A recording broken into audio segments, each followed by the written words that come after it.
തന്റെ ഉമ്മാനെയും ബാപ്പാനെയും ചീത്ത പറയൽ മിനൽ കബാഇരി വൻദോഷങ്ങളിൽ പെട്ടതാണെന്ന് ഹബീബായ നബി. ഉറക്കെ പറഞ്ഞോളൂ ഹബീബായ നബി.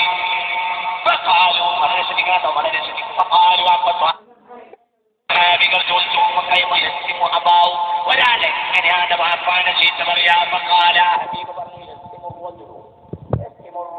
ഒരാൾ വേറൊരാളെ ചീത്ത പറയും. അപ്പൊ മറ്റോന് ഇങ്ങോട്ട് ചീത്ത പറയും. അത് എന്റെ ഉമ്മാനെ ബാപ്പാനെ വേറൊരാള് ചീത്ത പറയാൻ കാരണമാകുന്നത് വരെ. ഇവിടെ സനകളിൽ പോയി വന്നോ? അപ്പൊ ഓനോട് കേട്ട് പോയി വന്നില്ല. ഓനോട് കേട്ട് അക്കളാണ്ട് പോയി. എന്താ സെങ്ങാർത്താൻ പറഞ്ഞു?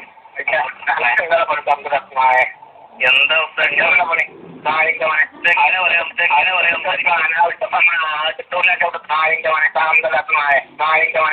എല്ലാ നിങ്ങളൊക്കെ ഖുർആൻ ക്ലാസ്സാണല്ലോ ഈ നായ പട്ടി കളിക്കുന്ന ഒരുപാട് വട്ടം അനാവശ്യം പറയാൻ വിളിച്ചത് മര്യാദ നാളിന്റെ മനെ വിവരറിയും. ഈ നമ്പറിൽ അനാവശ്യം മേലാൽ വിളിച്ച് കുറച്ച് ദിവസങ്ങൾ ഈ നമ്പറിൽ എന്നെ വിളിച്ച് അനാവശ്യം പറയുന്നുണ്ട്.